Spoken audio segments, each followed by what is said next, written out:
What's the story, folks? Here we are, episode 11, the RedandTeraShow. We've a very special guest here today, a good friend of mine.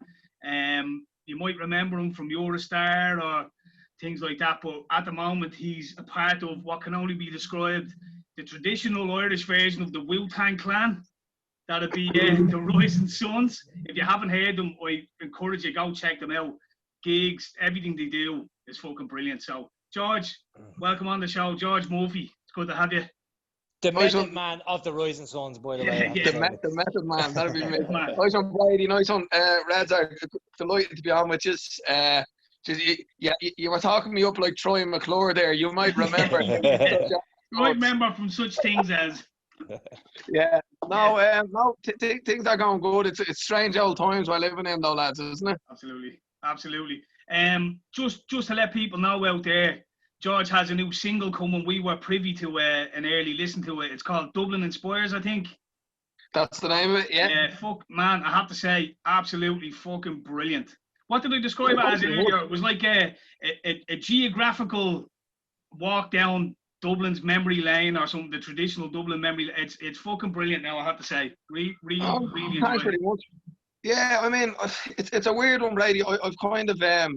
I've been described as kind of being a Dublin balladeer now for the last 17 years, and yet I've never written a Dublin ballad. You know, I've always sung ballads written and performed by all the people who've kind of gone before me. So I kind of thought it was about time to sit down and try and pen one myself. But you know, it's tough to find inspiration. But I think during these times where we are just stuck at home in our fucking houses and you know, haven't been able to get out to go to the pub or meet up with friends or meet up with family. And, you know, like it's depressing, to be honest. But at the same time, when you find yourself in them moods, sometimes they can be the best moods to be in to sit down and write something, you know?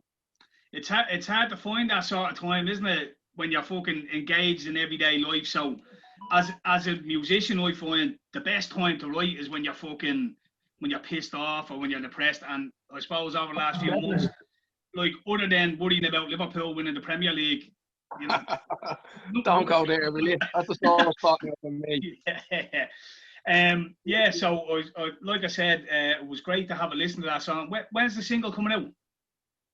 To be honest, I haven't confirmed a date yet because I'm waiting on. We've recorded a music video for it as well, so I should be getting the music video in the next couple of days, and then I want to sit down with the management team and discuss the best course of action then, because you know I could get the music if I had the music video in my lap now. I could just throw it up on Facebook, and you know it might get some attraction and stuff like that, but it could go up and come straight back down. Whereas I want to give it the best chance of having some longevity and put a bit of PR behind it and see if we can maybe get it onto the radio or get it onto TV. It should be on radio. That's the hardest thing in the industry, and I mean I don't need to tell you lads that. I'm sure you have come up against it as well in terms of trying to get exposure as an Irish artist. It's difficult, you know, because the lads on the radio stations and on the TV, they're mainly promoting and pushing what's coming in from the UK or what's coming in from America or what's coming in from somebody who has like a big record label behind them and can drop a few quid. You know, it's not necessarily about the talent or the ability of the artist or how good the track is. It's more about the scope that they have. So I'll just have to wait and see. But you know, I think the song is strong. I think the band that I have with me now are strong, and it's the first time in my life I've kind of felt like, you know, I'm doing things exactly the way I want to be doing them and on my terms, and it's in that sense it feels good, you know.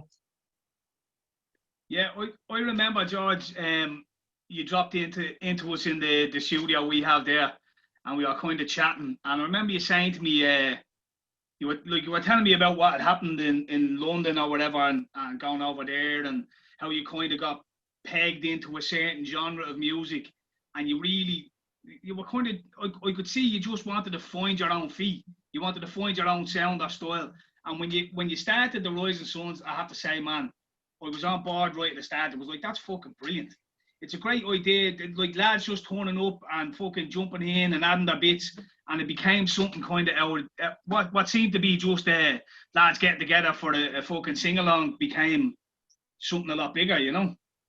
Yeah, well, I mean, my thinking behind that was I kind of don't see why you can't take the concept or the idea of a session and actually turn it into a show and bring it on the road. I mean, there's so many brilliant sessions around the country of great musicians getting together and jamming. But you know, there's boozers doing it of a Sunday afternoon. You'd have 7 and 8 players sitting in the corner or whatever and singing old folk songs and stuff like that. But I mean, that's kind of essentially what we're doing. But when I was piecing this together, there was lads turning up with electric guitars and bass guitars and drums and all this stuff, and I was kind of thinking to myself, geez, I don't know if this is going to work because you know, if we're doing something that's supposed to be kind of folk or Irish orientated, maybe an electric guitar or a bass or drum or stuff, maybe it's not going to work. But we sat down and we listened to it. Like you wouldn't think an electric guitar alongside a tin whistle would actually manifest itself into what it's become. But I mean, I decided the best course of action was to just not put chains on it and not make rules and not kind of, in fact, break rules and just kind of say, let's just try and make our own noise here and see what we can come up with. And you know, in terms of management, kind of then said to me when I was going out on tour, they were like, look, you need to go and find session musicians. You need to go and find people who are doing this for a living or whatever. And I said, no, like, I want to use these lads. And the lads I'm using, you know, they're painter decorators, they're school teachers, they're plumbers, they're electricians. Fucking Sean Butler there with you. What a fucking legend of a young fella. Yeah. But see, like, I mean, Yeah, shout like, out Butts. Shout out Butts. Shout out Butts Butts. is a hero, and he like, and like the man is now playing about 7 fucking instruments, you know, Yeah, and he's unreal. Yeah, he's deadly, and he knows his stuff, and he knows his history, and where the songs all kind of originate from, and who wrote them, and where they came first. And he's taking lessons now with some of the best musicians in the country. He's doing them like via Skype or Zoom, like we are now, and he's meeting up with these players, like Dearly Farrell and Ger O'Donnell, and doing lessons with them, and he's coming on leaps and bounds. But I mean, again, there's about 15 of us all together that make up the session. So I couldn't be bringing 15 people out on the road. It just wasn't feasible. We wouldn't have been able to cover hotel rooms or travel or any of that kind of It thing. would have been some fucking banter, though, wouldn't it? 15 Yeah, lads. well, I mean, in fairness, 15 of them have been out with us. Like, it has happened that they've all turned up and we've had that banter, you know. But in terms of actually trying to put a tour together and going all around the country, I mean, again, management said, get yourself 2 or 3 players, pay them their wage. But, you know, some of these paid musicians, they are some of the best musicians in the country. There's no doubt about it. But the thing about it is they're kind of project musicians. So they're coming in, they're learning the tracks with you, they're going out and they're playing them with you. But it's not the same skit as when you're going out on stage with your mates who can take the piss out of you in front of an audience, and you can take the piss out of them at the same time. It's all, with that, it'd be all very robotic or something like that. There's no, exactly. that can tell on the stage as well. Like, people can see that it's a strict set that they have down, but there's no you looking over at Butts say and laughing because of what happened in the rehearsal part. You know what I mean? Like that. Exactly. Well, I mean, like, things like, you know, people who kind of run shows, like, I totally understand the professionalism and everything that goes into it. You know, if you're supposed to be on stage at 8 o'clock and people are in their seats and they're ready to go, then you should be on stage at 8 o'clock, you know. But if somebody's after finishing their shift at 5 o'clock and they've to get to Galway to do the gig, and then they arrive to Galway and they're not on stage until 8:10, and you tell the audience that the reason your man here is 10 minutes late is because he only finished working on a site at 5 in Dublin and jumped straight into a car and drove straight up to Galway. That's the kind of thing that people love. Like, they feed off that because it's honest and it's the truth, and it's you know, it's ballsy, and it was, you know, it's still a decision that I don't know long term how I'm gonna make it work with these lads, because they do all have their day jobs, and like I live the pipe dream. But like Lennon said, you might say I'm a dreamer, but I'm not the only one. But I live a pipe dream of thinking I want to take all of these lads around the world with me. I want to go and I want to tour America. I want to go and I want to tour the UK. You know, but until I put the money down in front of them or show them the tour all in place, and that it's, you know, I can't get them to jack in their job. So it's a tough one, you know. But I'm finding my feet as I go, but I'm enjoying spontaneity of it and not being stuck in a typical routine and kind of just going with the flow and seeing where it takes me, you know. How much of it logistically do you organise, like in terms of management? What do they do for you?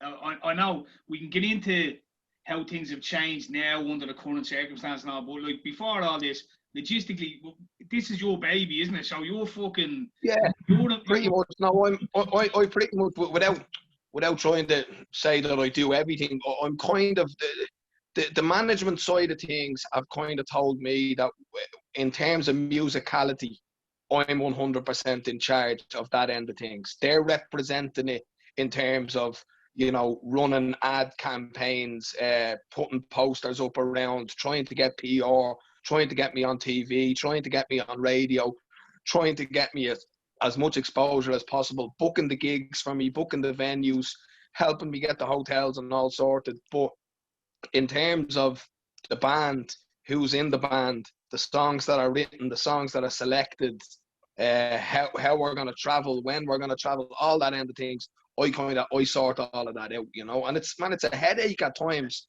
and it would have been an awful lot easier to do it the other way and just hire in the session musicians, and but it just wasn't the way I wanted to do things. Sometimes the way to following your heart can be much more difficult, but it's much more rewarding in the end, you know. Yeah. Well, you're talking to two Irish rappers here, George. We fucking know that.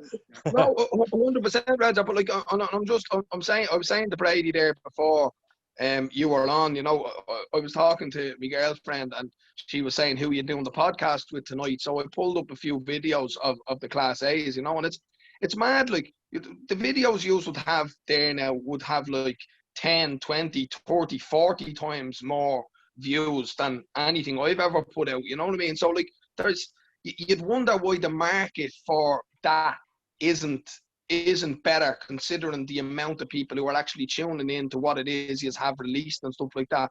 But it just seems, I don't know, that like because you are Irish, maybe, I don't know, like you aren't given as much time of day in the mainstream, because I suppose rap it's the radio stations again and the people who are in power that can give you this exposure that make it difficult for not just you but me and everybody until you become relevant again, or you have a big splash, or they want you on the late or they want you on something, and then you get onto these things and it's about whether or not people get behind it, and if people get behind it you might get a look in, you know. But it's tough, like.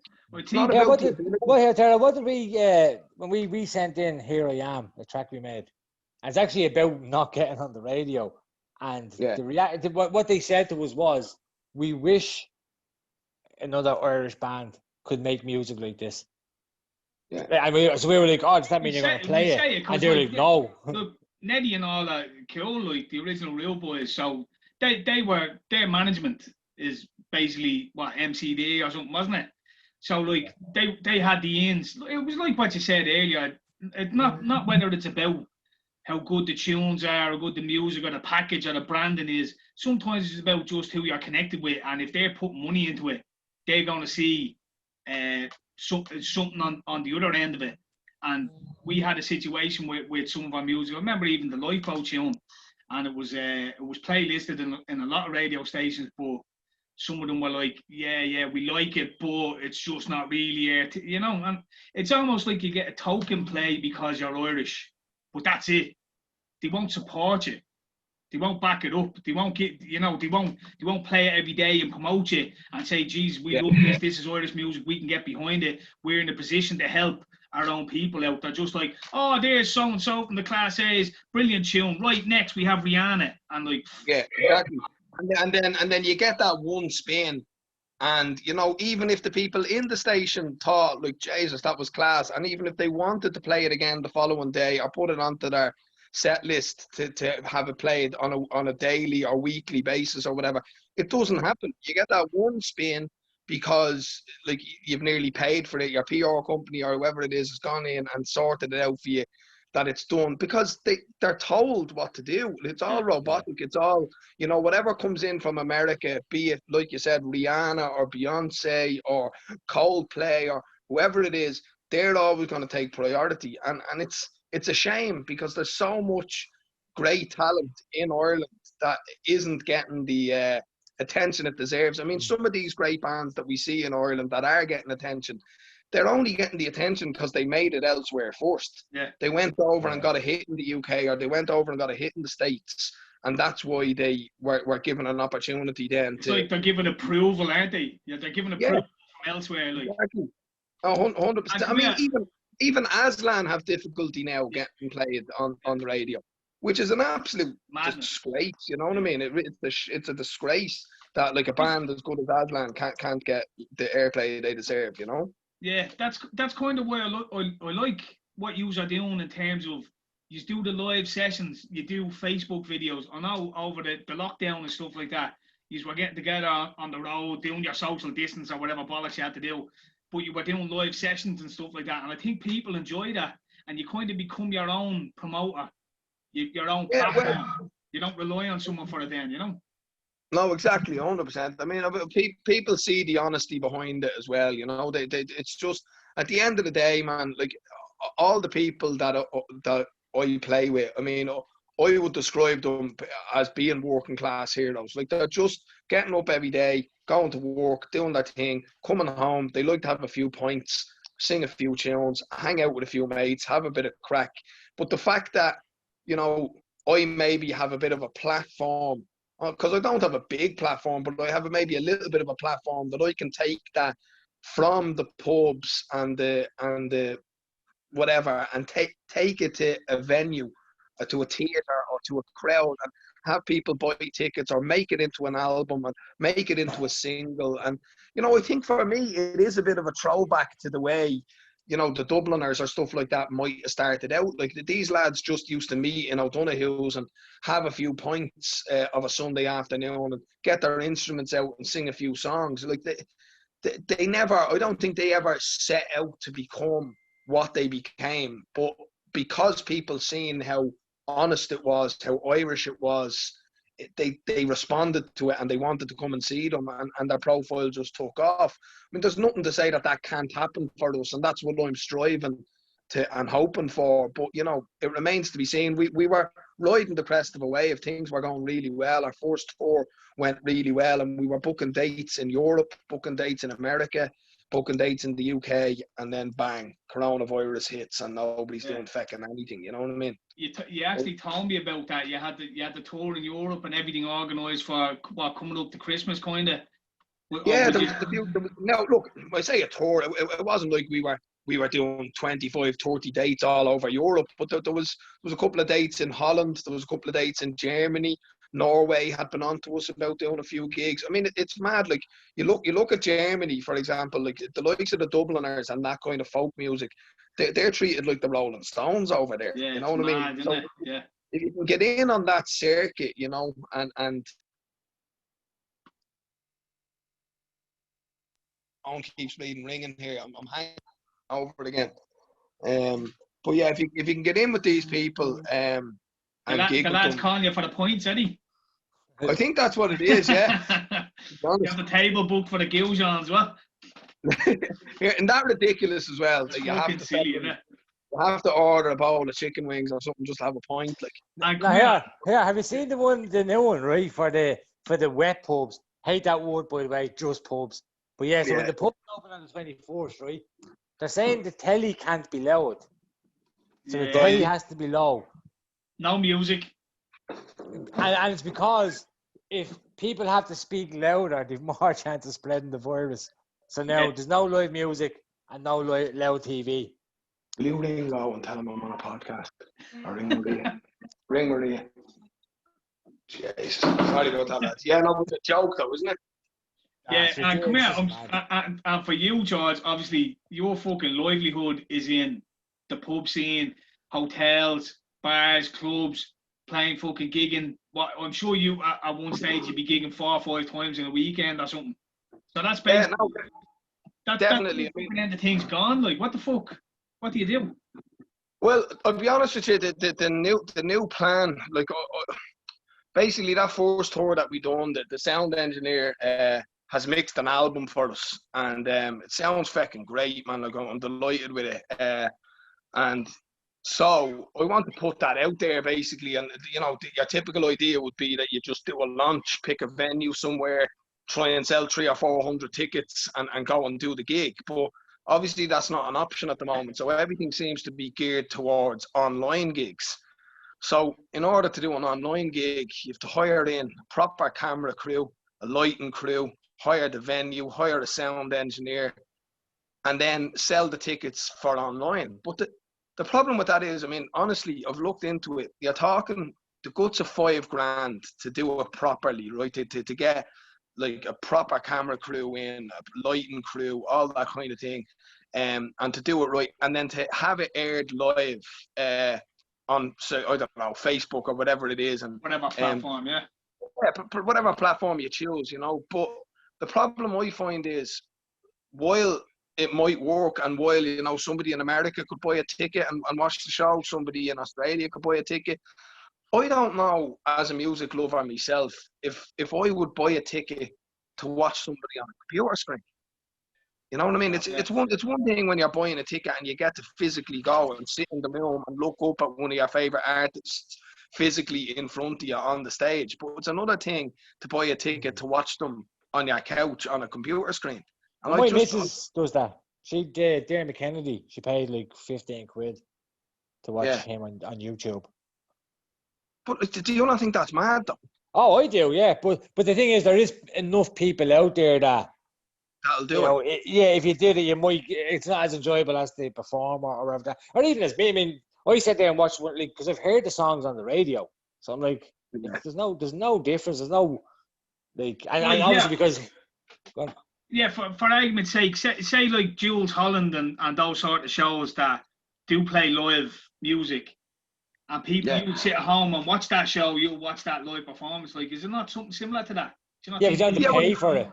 No, it is, but it's like it's asking people to part with, say, 10, 15, 20 euro to watch that. And I mean, look, I know it's not a whole lot of money, and if you do like the artist, then you might want to support them and stuff like that. But the other side of it, right?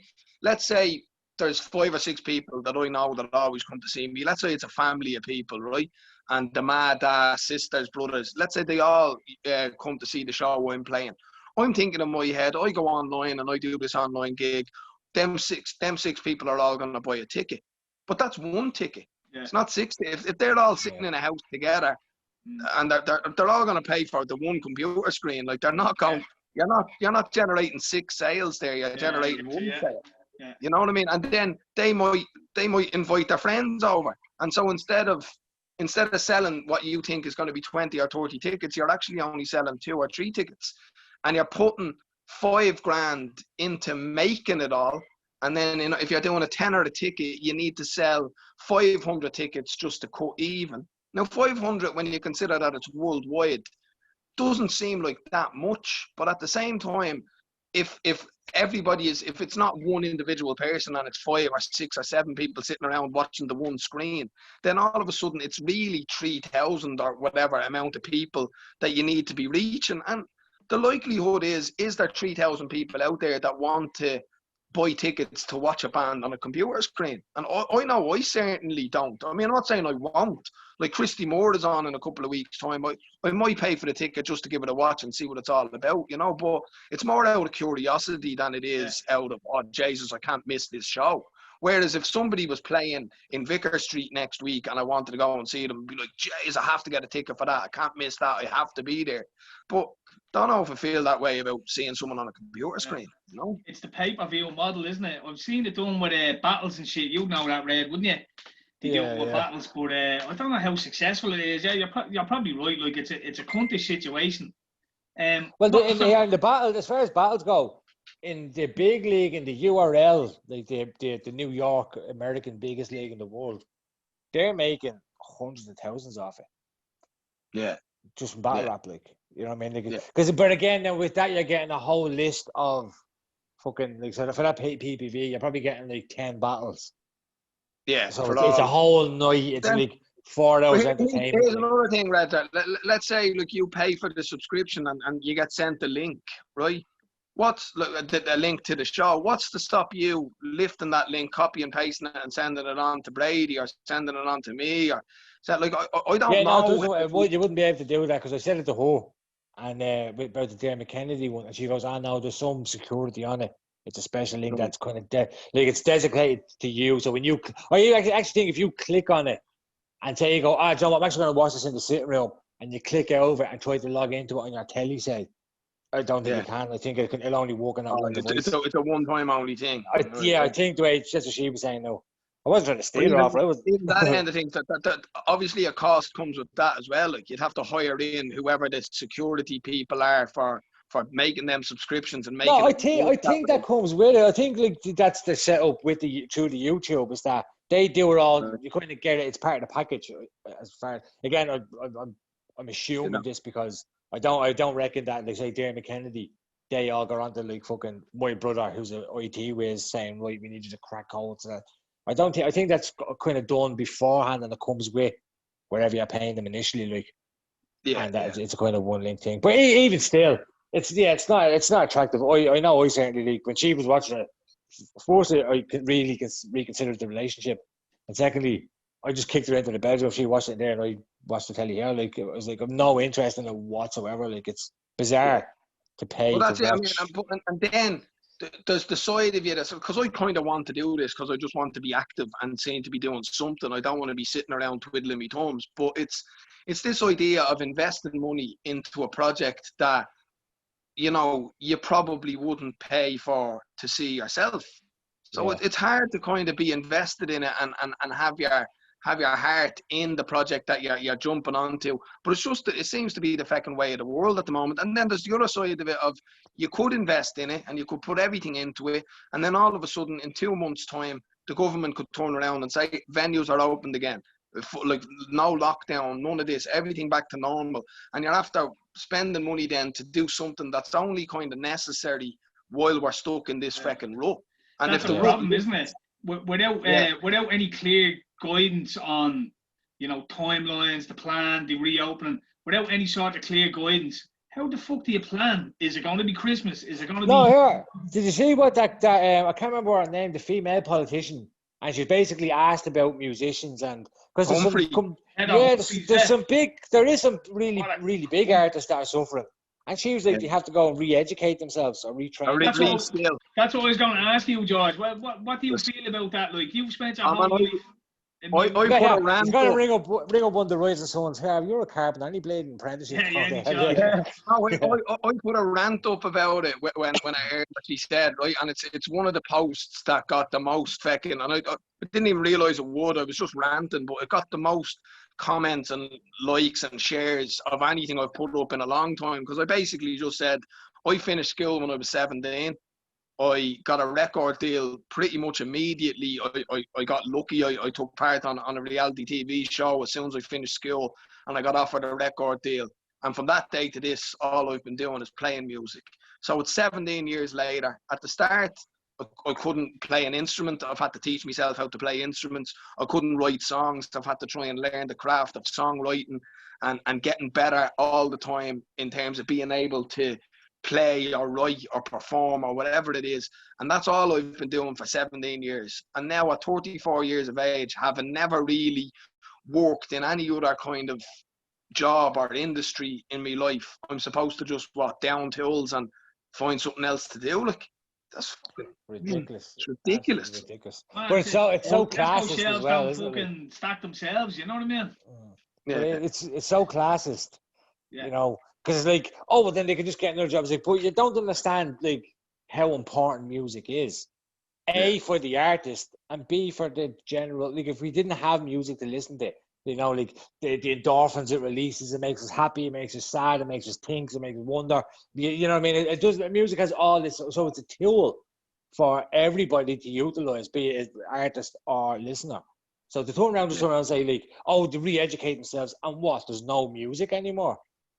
Do you know what I mean? Like, it's such a fucking, it's just such a stupid way of thinking. It's such a like the fact that she thought she could just say it, and everyone be going like, you're right, actually, flippantly as well, you know. Exactly. the annoying thing I find about these people is they're the first people in the world to big us up as a country because of our arts and because of our culture and because of our history when it comes to music or it comes to plays or it comes to anything to do with the arts. They want to sell us as a country based on all of these things. But when it becomes a problem and we need help or they need to factor in something for us, they don't want to know. You know what I mean? Like, they'll sell us on the strength of U2 and they'll sell us on the strength of Riverdance and they'll sell us on the strength of all of this stuff. But when the shit hits the fan, they just don't want to know. Like, yeah, it's mad. It's so fucking.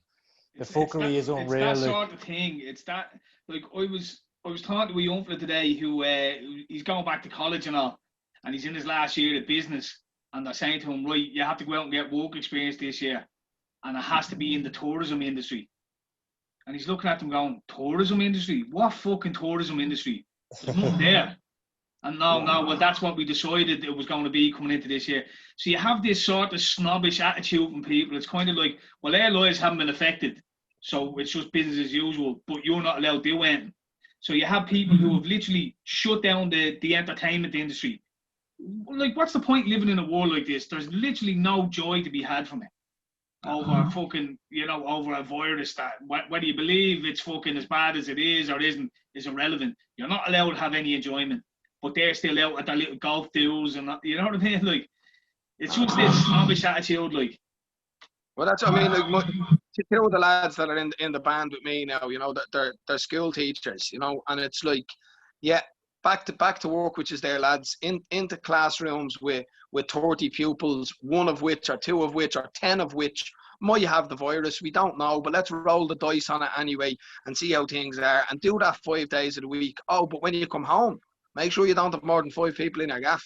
Yeah. Do you know what I mean? It's like stupid. Or if you want to go out and meet your mates for a pint, make sure you have to order a bowl of wings first. It's just, man, I'm not having it. It's like, I'm all for safety first, and I'm all for the precautions that we need, and I totally understand that there are people out there that are more vulnerable than you or me, and you have to be safe. I get all of that, but I just think that some of the rules they're making and some of the regulations completely contradict some of the other things, and so you don't know what way is up and what you're supposed to do. Here's a go, and this is because I only seen this today. It's a great point, so I thought I'd mention it while we're on the subject. Like, just how bad the guidelines and how stupid. None of it is scientific or anything like that. Like, so what they're telling you is, if you sneeze or you cough, what are you supposed to do? When you greet somebody, what are you supposed to do? Touch fucking elbows. Do you know what I mean? Like, even that is just the height of absolute. They're just pottering about, just waddling along, going, "Oh yeah, let's say this, and it's like, if you don't know, let's go back to normal. And then if it's bad, we'll find out, and if it's not, we just stay fucking normal. But this whole, look, we'll bring the pubs back, but you can't have a TV on loud. What? And it seems to just be more, they're bringing in more chances for people to break the guidelines so they can go back to how it was. Yeah. So they're making it. I'll tell you, I've been going back into lockdown. I really sincerely hope that doesn't happen. But there's Dublin is, it's throwing up more cases than anywhere else. But like, naturally, it will. We've got the biggest population. But they're testing more. That's what saying. They go, all right, we've ramped up the tests from 100,000 to 200,000 tests. Okay. Oh my God, there's more cases. Well, they're testing more people. So if you tested no people, guess what? There'll be no cases. But then if you test more, if you test 100, you might get a few in the single digits. If you test 1,000, it might go into double. If you test 100,000, it might go. Do you know what I mean? Like, that's not. Well, I think actually the ratio was the same, isn't it? So, like, say they're getting like 1.5% positives out of tests. So when they tested 100,000 people, it was about 1.5% were positive. Now that they've tested like 500,000, it's still a 1.5%, 1.6%. Like, it hasn't gone up. They're not finding more per the amount of tests. They're finding the exact same amount per test. Like, there doesn't seem to be anybody dying either. And those who have died, I mean, I don't mean to sound heartless saying this, but But an awful lot of these people were probably due to die anyway from the flu would have killed them. The flu would have killed them. No, well, it's this thing of now, I might have the coronavirus, but if I walk out in my front door now and get a smack of a bus, it's not the bus that kills me, it's the coronavirus that kills me. You know what I mean? So fucking 2 packs more. 2 packs more that had to be ruled as COVID. Case closed. They just sealed that there. Coroner found COVID in his fucking autopsy, yeah. Unsolved mystery, solved. It was COVID. Yeah, it's so. And then they come out and tell you, and people are still like when Leo Varadkar come out and says that about like, oh yeah, we conflated all the numbers. People then should be going, right, now let's sit down and go, right, open the fucking country back up and we'll think about it as we go. But this, like 6 months, it was 2 weeks, we're 6 months in now. And they're just thinking of more and more reasons, and it's like, oh no, Dublin might be in lockdown. Answers, you know what I mean?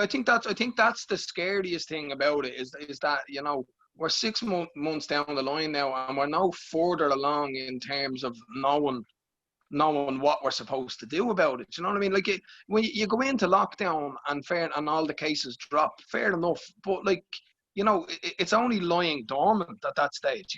You're telling people to stay in their houses and until it goes away. And yeah, it will go away. But as soon as you open the doors and let people out again, it's back again. So what are you going to do? Put people back in their gaffs again for another few weeks, and then it'll go away again, and then let them out again, and it comes back again. They need to find an answer. They need to find a vaccine or a solution, because, you know, it's not feasible to keep expecting people to put their lives on hold and shut down the whole country because people don't have answers, you know. Well, the vast majority of people that have COVID don't even know it.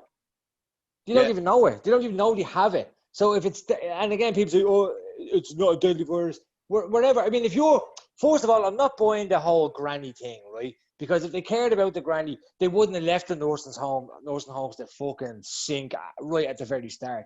That caused all the deaths. The government. Red, just to interject on top of that, they had do not resuscitate orders on that as well.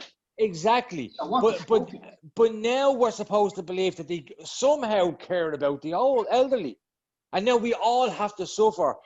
And I'm saying suffer, and I don't care if I sound fucking, you know, because you don't lock up, like if you don't quarantine healthy people, it's house arrest. That's what it is. If you're like, I'm healthy, so you quarantine the sick or at risk. And I even had someone say to me, so you think that all the at risk and all people should just stay locked down when you go on with your life? And I'm like, yeah, because that's what you should do. Why collapse an economy because some people may get it? You just, like, I'm sorry, but the flu is going to kill these people. Do you know what I mean? Like, the other side of it is as well, you know, people are saying that, you know, somebody might take the approach, like, I agree with you, Red, but somebody might take the approach that, you know, you're being irresponsible feeling that way, and that if you go out and you catch it and you maybe passed it on to your mother or your father or your grandmother or your grandfather and they passed away as a result, would you ever forgive yourself? And, you know, you'd probably look at yourself then and you'd say, no, Jesus, I wouldn't if that happened. But well, I would. The same like it's emotional blackmail. It's emotional blackmail. That's all it is. I'm sending my daughter to school. You know what I mean? My daughter goes to school, and like it's okay for her to be in a classroom with 30 other people. She could pick it up off one of them and come home and give it to me, and then I go and give it to me ma anyway. Do you know what I mean? So and you didn't even know you had it. Because it's essential to send kids back to school. So they have to be seen to be sending kids back to school. Here's a good one for you as well. I don't know if I said this in the last podcast or I meant it. So the school in Rathcoole where the girl in 5th class was found to have COVID, right? She caught it off her auntie. They sent the whole class home to quarantine for 2 weeks. The girl who had it, her ma rang and says, look, my kid's in 3rd class as well. What do we do? And the school said, oh, she can go to school. So she's living in a gaff with the girl who tested positive. And she can still go to school. That's nonsense. It's fucking mental. It's absolutely mental. To fucking segue out of this, George, what age is your young one? She's 7. Hey, Tera. I have a 5-year-old. Have you seen this Cuties thing on Netflix? Have you heard anything about it? No. Have you heard about Red? I have. I've seen those people giving out about it. I've seen the trailer was on Is it on Netflix or no? Do you know what it was? Some page I follow on Instagram shared something of it. I don't know if it's a video, so if you're scrolling, the video will start playing. Yeah. And I was like, what the fuck is this? And then I read the caption and it was like, oh, this is the Netflix. Because I heard about it, but I hadn't seen it. Yeah. So I seen like a fucking basically, 30-second a clip couple of weeks ago, Netflix, they put up a promo picture. So it's a load of like 11-year-old girls. It's a French film. And I think it's like a black Muslim girl. And she wants to break out of the confines of Muslim, the restrictions or whatever. But she wants to start up a dance crew. But it's so provocative, like they're twerking, they're doing all, they have them, like some of the imagery in it is supposed to be fucking heavy, like. And a lot of people were like, they got on Netflix back, so Netflix changed the picture that they had for it. But it was released the other day, and apparently, like, their argument is they were trying to portray that this thing happens in life, but it's not. They're not necessarily glorifying it. They're just telling the story of it. But like it's all like elfless ogling these 11-year-old girls while they're dancing and twerking, and they're like, "Ooh, yeah, like." Well, that. I'd say the clip that I'd seen on the Instagram. What page was it? It was one of those fucking like hate the left pages anyway. But yeah, the video that they shared, it was like a 30-second clip, or it was showed 15 seconds, and then you get the option to watch on the IGTV or whatever. So I was interested in it and I just kept scrolling. But the 15 seconds that I was seeing, it was like they were like, these are kids, and they had like doing the splits in hot pants and then doing the gyrating fucking, sex moves on the, you know what I mean? Like, and it's like fucking hell. My little one's gone mad on the fucking TikTok, right? And I was leaving her at it because I thought it was just a thing for kids. But then like I heard some of the music that she was listening to and doing her little dance videos too, and showing you how to do the dance moves, and she's moving in ways that like she shouldn't be fucking moving at 7 years of age. You know what I mean? But then you're the big bad wolf when you pull the phone off her and tell her she's not to be on TikTok or that anymore. But I'm looking at my 7-year-old and I'm still thinking of her in nappies, and I'm like, I'm not fucking looking at you gyrating and moving around like that. Listen, boys. Yeah. I have to bail shortly because I told the lads I'd meet them down the Boozer for 9 bells. I'll have to get the wings in as well in order to have enjoy the wings. Right. Come here, George. Fair play to you for jumping on, and best of luck with the. Oh, listen, it's been a pleasure just waffling with you lads, to be honest. So, like, I'd be happy to do it again. And absolutely. Please God, when all of this fucking does return to some kind of normality, we'll be able to even get out for a pint or a yap or whatever, you know what I mean? But it's I hope you are fucking keeping busy with it, and fucking more power to you. And thanks very much for having the chats. No, thanks for coming on, pal. Pleasure. And we get you on again because you're local. So when we get into the studio, because we'll be doing these in the studio soon, the Zoom is just call you down. You can pop in and do a face to face. 100%. Sounds good, lads. Fair play. Happy days. Yeah, fair play. Come here, George.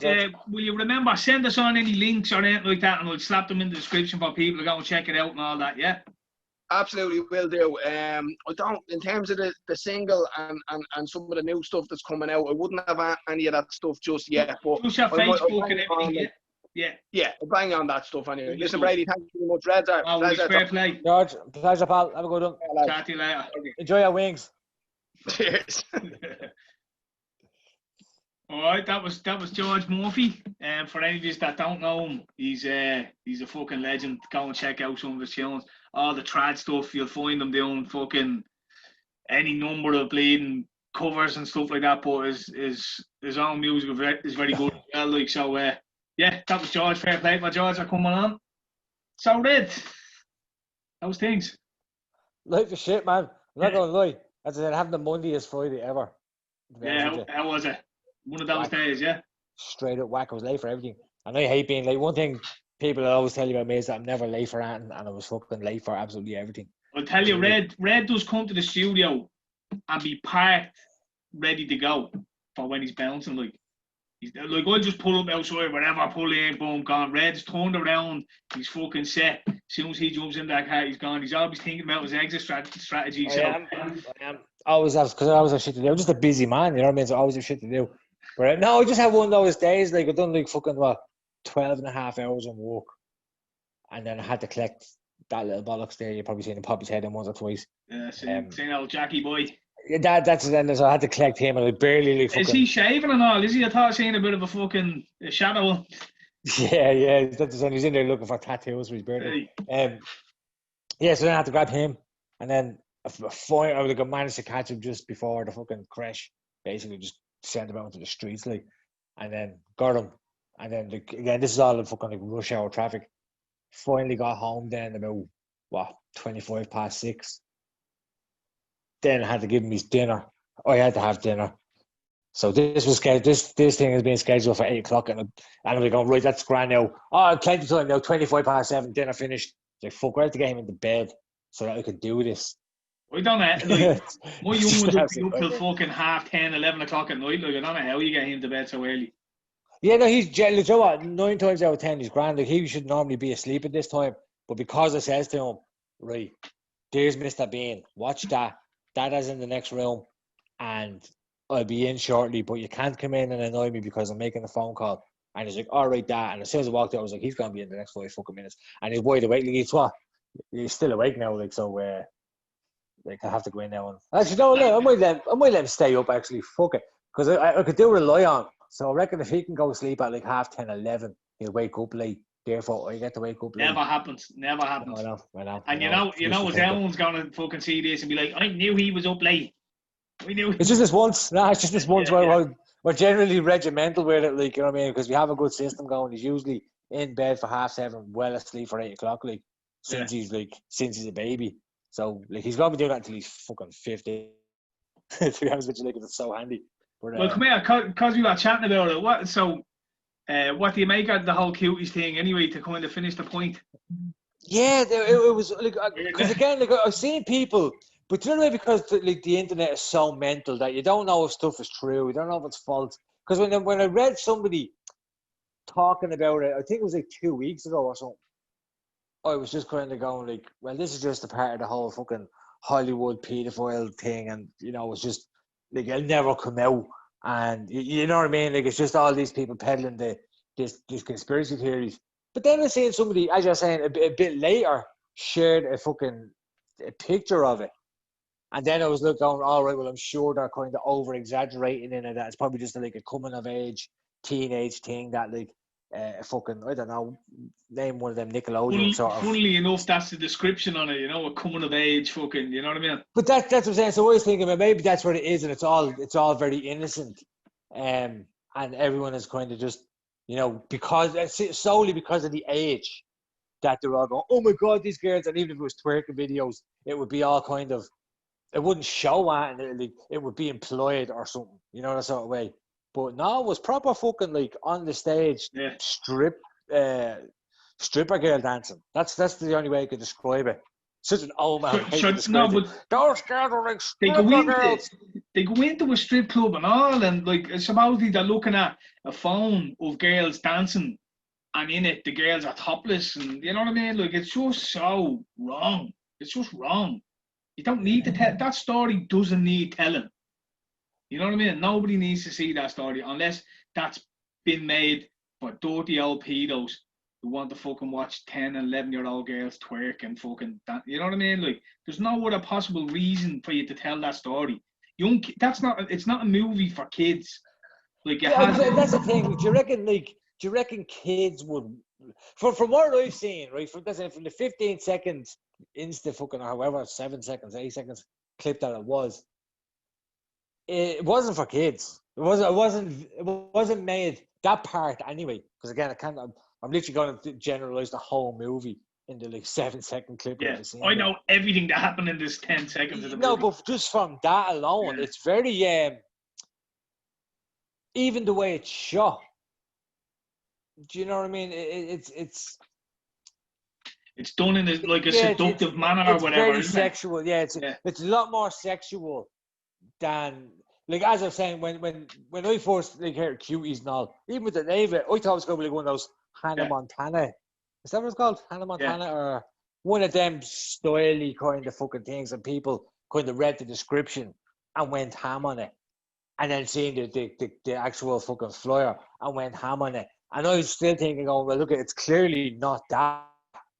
But then when I seen that, I was like, actually, maybe it is. Like, this is fucking, this is wrong. Like, you can't be fucking. It's just, and I've seen there's kind of a growing movement of cancel Netflix going off. Like, fucking it never happened. No, well, like, apparently, fucking nearly 1 million people have cancelled a Netflix account over it. Like, that people are like, well, fuck it. If you're gonna show this, that's paedophilia. My kids watch Netflix. That's it. And like, I think it was Turkey and a few other countries have banned it on Netflix because they have laws in the country that allow them to censor online subscription-based fucking TVs, whatever, you know what I mean? So those fuckers not getting married at 11 and all that. Yeah, no, yeah, the fucking 10 wives and all. Like, no, well, like, it's only out, isn't it? So it's kind of one of these things that it could be born. Has it been released though, or has it been cancelled? I think, see what happened. No, it's released. Yeah. So a couple of weeks ago, they put up the poster for it, and apparently Netflix even used a more provocative screenshot as the poster for it than was it intended. Like, and people were like, "What the fuck?" So they changed it. It was like, no, nothing to do with the film though. That's just one picture out once. And then the films come out now and people are going, hold on a minute, you said no, this is no, definitely not. Like, so, I don't know, yeah, it'd be one to keep an eye on, you know, like, to be honest, I know my line in the sand is like, don't fuck with cats is like, the flip is like, don't fuck kids, and this falls under that fucking umbrella. It's like, I'm not fucking... I'm kind of considering, like, yeah, I'm fucking might just cancel my Netflix as well. I hardly watch it. And if you're going to be promoting that sort of shit, go fuck yourself, like. Yeah, no, I'm still going to watch Netflix, but just not that. Because, yeah. Like, I let you have fuck all to watch here, like, because we have Virgin and it's whack. So, dodgy box, bro, dodgy box. I know, I do have to get one. We actually talked about it the other day, saying that we have to get. Like, I wouldn't mean I have like about 3 of them, but they're just in the old gaff I was staying in, like, and I just couldn't go back and get them. Like, I was actually back a few times, just forgot them or whatever. That's what they're. So I might just get a new one. And just get, like, I might grant you a subscription, fella. Yeah, what are you talking about? Don't want to get fucking knocks on the door, man. I'm not giving names, Tera. I'm not giving names. Don't worry about it. It's closer. Got to keep me Premiership tab open because I have the new projector to watch the match tomorrow. You know what I mean? Or it'll be today or maybe earlier, depending on when this goes out. So we done our Soccer 6 yesterday. I'm sure by the time this airs, we'll have been... Oh, it's already... I've already shared it. Yeah, no, but what I'm saying is by the time this video goes out, we'll have been horribly wrong in our Super 6 or we'll be incredibly rich. One or the other. It's like... it's almost like that fucking... what's your man's name's cat? Can't even think of it. Schrodinger's cat, you know, was the cat dead or alive when it's inside the box? We could be completely wealthy or shit out fucking predicting Soccer 6. But anyway, what do you think of the games tomorrow? You know, are you going to watch any in particular? What's your prediction maybe for the Premier League this season? Have you any fucking... Villa win the league. Win the league. Who do you think will go down? I was having that chat earlier with the lads and I definitely think Fulham will go back down. Yeah. West Brom will go back down. Yeah. I don't know. Brom will be there or thereabouts, I think. And I'm thinking Palace this year. No, Palace just have that fucking, like, they always look shit, but then we'll go on a 4-game winning streak. That will include like a fucking Man United or a Chelsea in there, and it will just pip them to the post enough that they won't get relegated. Like they're just that sort of team. Like, so I can't see them. I don't think Villa will be too far away from the relegation battle, but I reckon we could be a little bit safer than last season. Right, so what would you say? Would you say Brighton are down there? Would you say Leeds are down there? No, Leeds will do all right. Do you think they'll be able to bed all these players in quick enough? You don't get fucking pissing time in the Premier League, like. No, but Leeds are a good club. Yeah, but like they have struggled. This what it was. Like, they've struggled in the Championship for the last few years. You know what I mean? Like they kind of don't.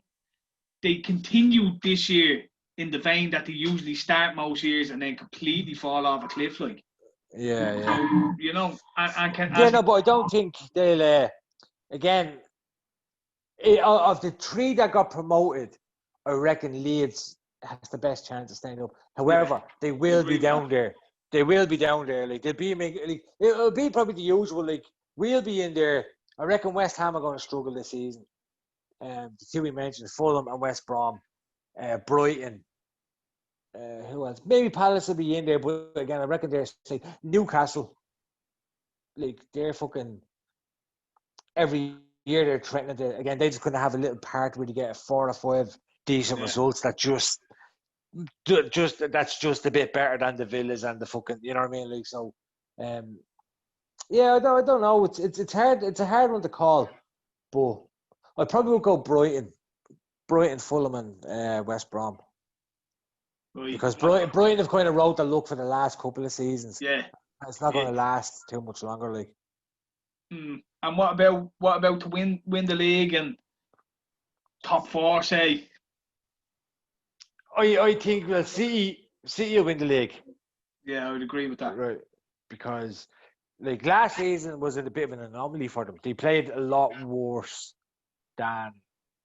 No, not taking anything away from Liverpool, but the season before that, Man City were the Man City that they can be. That they just relentless pressure, and Liverpool couldn't keep up that form, and that's how Man City ended up getting it in the end. But last season, but what I will say on last season, the previous season was Man City won the last 13 games and won the league by a point. Yeah, you know what I mean. No, so, that's what I mean. Like, but you were at that stage usually 9 points ahead before they. So yeah, no, but that was that was over the Christmas. So I wouldn't even. That was we had played an extra game and we'd gone to 9 points or 10 points. Yeah, but like that's a big excuse for Liverpool, right? They won. They won 13 games in the trot. Like it was fucking like a machine. It was. What the and fuck that's it. Won them well. It won them well as well. But the thing is, Liverpool. Right, my argument against Liverpool winning is for 3 seasons now. So they got to the Champions League, got beaten, got to the Champions League again, won it. And fucking went so close with City and then continued that form into last season and ran away with it. And I think that intensity over them 3 seasons, it's going to be very difficult for them, having won the Champions League and then the league, to raise that level back up there. And I think City have that sort of team. They're just so good. They'll play at that level again. They'll get up to that level. They're after buying. What they were missing was like a centre-half. They bought Ake. They look like they could be getting Koulibaly. Laporte missed most of last season. So if they tidy up that defence, they were going to beat things 4-5-0 anyway. Yeah. They were just the one game where they couldn't score. They got caught down going the other way. So I think it's they had an off season. That's an anomaly last season. The way they it's going to be very hard to keep that up, and I think City are going to. I was saying, Man City had an anomaly last season. The way they weren't able to fucking put that pressure on, any sort of pressure at all. Like it was, like they're going out and drawing against lower. Do you know what I mean? Like whereas last season that wasn't even thinkable. Like it'd be if I did a Super 6, it'd be like, will it do 6-1? Will it do 5-1? You know what I mean? Like, but I reckon they'll be all right this season. So I reckon Man City will win it. I reckon Liverpool come second, Chelsea third, and United fourth. Think it's hard to argue. Like I like what Arteta's doing at Arsenal, and they bought a few good players, and he's got them playing well. It remains to be seen whether they'll be good enough to compete in the top. No, well, do you know why? No, he won't, right? Because even under Arteta, I like Arteta, loved him as a player. He's a young manager. Wish him all the best. Like, but every Arsenal manager that comes in is trying to replicate how, the Arsenal way of playing. That was the Arsene Wenger way of playing, and he had these Overmars and Bergkamp, and it was molded for that. That particular squad was molded for that. Arsenal are not going to. That's not how Arsenal play. That's how Arsenal played. but they all keep just trying to come in at, like, the Arsenal trying to pass the ball into the net every fucking time. Like, and it's like, that's not who you are. It's who you were. So Arteta should come in and go, right, that's what we're going to walk on the back out, blah, blah. But start shooting more. Start fucking, do you know what I mean? But they're still trying to get this, like, walk the ball into the net mentality. And it's like, you're not Henry. You're not, you know what I mean? You're not these players that can fucking... Well, they have Aubameyang. Yeah, a smashing player. He's a goal getter. But, again, the service... Because if he's standing in the box trying to get it, he has to wait 17 passes to get the ball. As opposed to Aston Villa lump the ball into the box. One thing I will say is, having been beaten by Arsenal twice recently, they weren't overpassing. And that's when they win games. That's what I'm saying. That's when they win the games. They bet Chelsea, was it, in the final, the FA Cup final? They were dogged. They worked hard. Tackles. Pressure. Pressure. And that seems to be what Arteta is. So anyway, I don't know if they'll break into the top 4. It's probably unlikely, but they might be there or thereabouts. I'm not sure about Spurs. I've no idea. Fair for Spurs. Yeah. Spurs are looking at like a 7th or 8th this season, I reckon. Because again, Pochettino again was a lot to do with that, and he's gone. So it's like you have G-Son Park. You have G-Son Park. You have fucking you have Son. Everybody has G-Son Park. Yeah, they're all the same. Yeah. Christ. Fucking cancel. You have Son and Harry Kane. Obviously, Dele Alli has all the ability in the world and none of the willingness to perform it for some fucking reason. I think with Dele Alli, because he broke on the scene so young, I think he's just hit a little patch of burnout. So many injuries, being rushed back from injury, being expected to play at such a high level, and he just keeps getting injured and injured. It's like that Jack Wilshere fucking syndrome. Yeah. They're so good, so young, and then burnt out and fucking injury prone and just too much pressure. You know, And the problem with him as well, though, is like, guys, and he's all the potential in the world, but the past 2-3 seasons. Maybe 2 seasons, he hasn't been good at all. Just glimpses. You've seen that goal he scored, a little flick over the head. So he has it in the locker. But, and maybe I'm just saying this because, according to you, he cost me that 500 grand. Dele Alli. Fuck Dele Alli, innit? But, I don't know. But here, look, pal, I'm going to have to bounce because he's there calling me and I can't neglect him anymore. Tusslet is watching this and I'm getting fucked. Yeah. All right. But, episode 11, folks. We'll catch you again next week for some more fucking shy talk and the usual bollocks. And don't forget, Soccer 6 next week. If you miss this week, next week, watch it because, you know, it's going to be a thing. It's going to make me and Tera rich. Yeah. And we won't have to do this anymore. So watch us ditches like a fucking, like a bad rash, like a COVID fucking test. I know we'll do it. We'll just be sitting here like in a Lamborghini. Going like, I still have to go to work on Monday because I spent all my money on a Lamborghini. But I can't even drive to work because I can't afford insurance. But that's Ireland for you, isn't it? Right, anyway, good to catch you again. Cheers everyone for fucking tuning in, and we'll catch you sometime next week. Peace.